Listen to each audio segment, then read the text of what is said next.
और आज विश्लेषण बहुत महत्वपूर्ण है इस देश के लिए, इस देश के भविष्य के लिए। गजवा गैंग के जिहादी डायरी का विश्लेषण जरूर देखिए आप। प्लान क्या है? मुसलमानों को डराओ कि उन्हें निकालने की कोशिश हो रही है। और क्या हुआ? सीएए और एनआरसी के नाम पर खुलेआम डर फैलाया गया और इसमें पॉलिटिकल पार्टीज भी शामिल थी। मैं एक पॉलिटिकल पार्टी का नाम नहीं लूंगा क्योंकि कई दल इसके अंदर शामिल थे।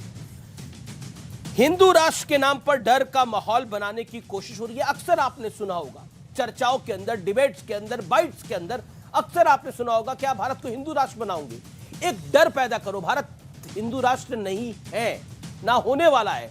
भारत संविधान से चल रहा है, लेकिन एक डर पैदा करो कि भारत हिंदू राष्ट्र बनने वाला है, जिससे मुसलमानों में एक डर पैदा हो, वो उकसे। प्लान ये था और एग्जैक्टली ये कर भी रहे हैं। आगे की मैं आपको कहानी बताता हूं। प्लान क्या है? बहुसंख्यों में खौफ पैदा करो। उदयपुर और अमरावती में यही किया गया। जो बहुसंख्यक हिंदू हैं उनमें एक डर पैदा करो कि अगर तुम कुछ ऐसा करोगे तो तुम्हारा हश्र ये हो सकता है। और उदयपुर और अमरावती में यही एग्जैक्टली हुआ, जहां विपक्ष की सरकारें हैं, जैसा बीजेपी लगातार आरोप लगा रही है। प्लान क्या है? अगला प्लान है इस्लाम को बार बार खतरे में बताओ। ये बार बार बताया जाता रहा। कई मौलवी मौलाना तो बताते ही थे, इस्लामिक स्कॉलर भी तो बताते ही थे, नेता भी बताते थे। वो अपराध में भी मजहब ढूंढते थे। हमने ऐसा कई बार देखा। कई लोग तो आतंकियों में भी मजहब ढूंढा करते थे। और आज से नहीं, ये कहानी बड़ी पुरानी है जी। बाटला उसका नाम आप भूले नहीं हो, जहां पर जिस पर एक नेता बहुत रो पड़ी थी और एक बड़े नेता ने इसका खुलासा किया था। हिजाब, नमाज, लाउडस्पीकर पर यही हुआ। इस्लाम को बार बार खतरे में बताओ। आप सोचिए, हिजाब का एक छोटा सा स्कूल का मामला कितना बड़ा बना दिया गया। और क्या विषय था? हिजाब जरूरी था या स्कूल जरूरी था? नमाज के विषय को कितना बड़ा बनाया गया। लाउडस्पीकर जो मंदिरों से भी उतरे, वो मस्जिदों से भी उतरे, लेकिन इशू को कितना बड़ा बनाया गया। हनुमान चालीसा पे तो एक सांसद को गिरफ्तार कर लिया गया एक सरकार में। और बड़ा सवाल, अब मैं एक बड़े सवाल की तरफ आता हूं और वो बड़ा सवाल मैं आपके पास छोड़ता हूं और आपकी राय उस पर मैं जरूर जानना चाहूंगा। जो कुछ हो रहा है, क्या वो एक बड़ी साजिश का छोटा सा हिस्सा है? वो एक बड़ी प्लानिंग है जिसका छोटा सा हिस्सा है, जिसकी कड़ी एक एक करके जुड़ती जा रही है। आज आर पार में इस सवाल के साथ मैं इस चर्चा को ओपन करता हूं और मेरा अनुरोध है कि सब अपनी बात को बड़ी जिम्मेदारी से रखें और जो विषय है विषय पर रहे, क्योंकि आज इधर उधर की बात करने का वक्त है ही नहीं। मेरे साथ गौरव भाटिया, सुप्रीम कोर्ट के जाने माने एडवोकेट जुड़ रहे हैं, उनका अभिनंदन है। बीजेपी के राष्ट्रीय प्रवक्ता भी हैं। मेरे साथ अभय दुबे हैं, कांग्रेस पार्टी के नेता हैं, प्रवक्ता हैं। रिजवान अहमद हैं, पेशे से वकील हैं। मेरे साथ अजीज खान है, प्रवक्ता समाजवादी पार्टी के। दानिश कुरैशी हैं, मुस्लिम चिंतक हैं, एआईएमआईएम को करीब से फॉलो भी करते हैं। आपका भी अभिनंदन है। तमाम मेहमानों का अभिनंदन है। मैं शुरुआत के 50 सेकंड आप सबको दूंगा इस विषय पर रखने के लिए, और जो मेरा बड़ा सवाल है उसी पर विषय पर रखने के लिए दूंगा। रिजवान अहमद, मैं आप ही से शुरुआत कर रहा हूं। जो कुछ हो रहा है, क्या वो बड़ी साजिश का हिस्सा है? रिजवान अहमद जी, शुक्रिया। 50 सेकंड्स। जय हिंद, वंदे मातरम। देखिए, जी हाँ, देखिए 3 फेज हैं इस पूरे बवाल में। जब से सर्वे हुआ और ये हुआ, भोलेनाथ मिल गए, किसी ने कहा वो फव्वारा है। उसके बाद रहमानी नुपुर का किस्सा हुआ।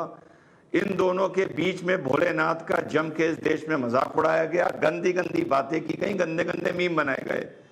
उसके बाद उदयपुर की घटना आती है। तो जब भोलेनाथ जी का मजाक उड़ रहा था तो सारे मुसलमान, सारी पॉलिटिकल पार्टी तथा कथित सेकुलर पॉलिटिकल पार्टी चुप रही।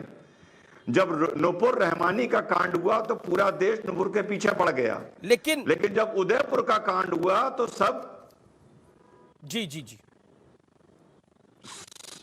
बैकफुट पे आ गए और सब बोलने लगे कि जो ये हो रहा है गलत हो रहा है। लेकिन इस पूरे किस्से में एक हमारी कम्युनिटी का, हमारा एक बिहेवियर सामने नजर आने लगा कि ऐसी कंडीशन में हम भारत में कैसे बिहेव करेंगे।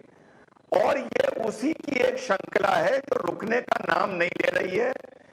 हम मुसलमानों को, जो हम 8 साल से, हमको ये लग रहा था कि हमारी देश की राजनीति में मौजूदगी खत्म हो गई है, हमारी हाजिरी खत्म हो गई है, हमारी पहचान। जी रिजवान, 50 सेकंड समाप्त हो गए हैं, तो मुझे आपको ऑडियो डाउन करना पड़ेगा और ऑडियो में गड़बड़ भी आ रही है। मैं आपका रुख करता हूं अभय दुबे। जो खुलासा हुआ है गजवा बुक में जो लिखा गया है, और उसमें लिखा गया है कि मुसलमानों को डराओ कि उन्हें निकालने की कोशिश हो रही है, सीए के विरोध इसी नाम पर है, बहुसंख्यकों में भी डर पैदा करो। ऐसा ही उदयपुर और अमरावती और शोभा यात्राओं में जो हमले हुए वो लगातार हुआ। क्या कहना चाहते हैं? क्या आपको लगता है जिहादी बारूद पर है हिंदुस्तान? पीएफआई का प्लान ये है। 50 सेकंड आपकी। अमीश देवगन जी नमस्कार। आज मैं जो भी बात करूंगा बहुत गंभीरता से करूंगा।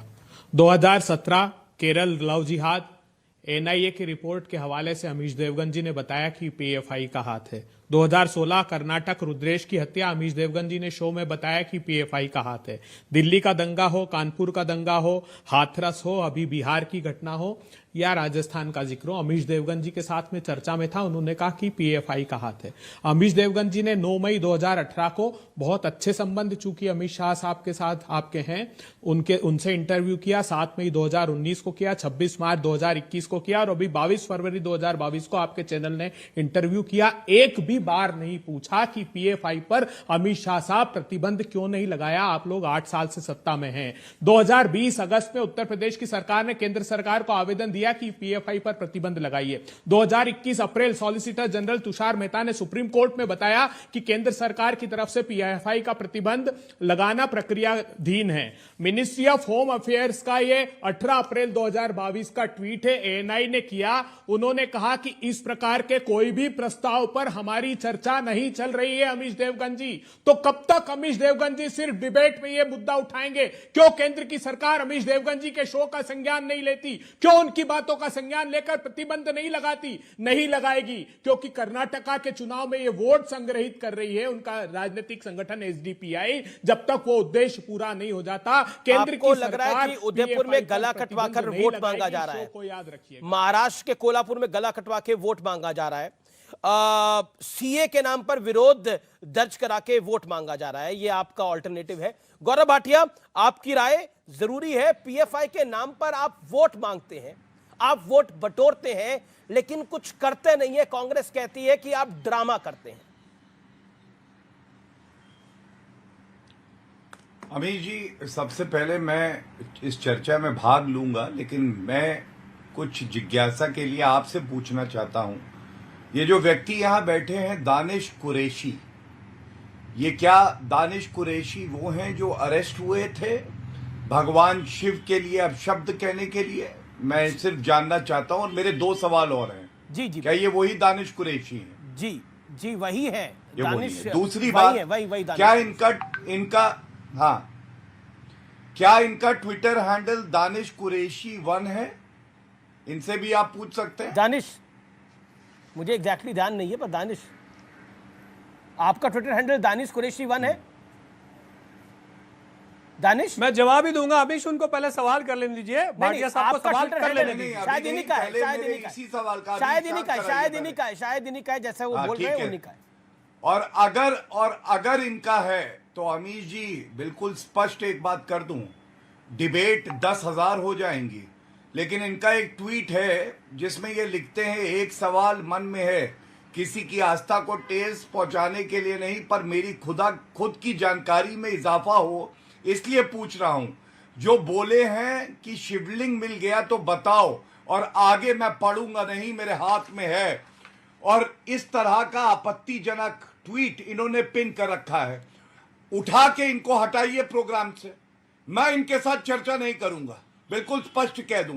कांग्रेस से तमाम हमारे विरोध हो सकते हैं, चर्चा कर सकते हैं, लेकिन अगर ये हमारे ईश्वर का सम्मान नहीं कर सकते हैं, पिंड ट्वीट लगाते हैं, अरे इनकी मजाल क्या है ये आपके शो में बैठ के हमारे साथ मंच साझा करे?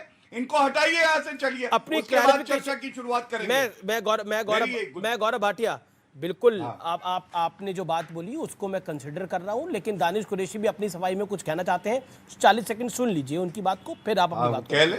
दानिश, बिल्कुल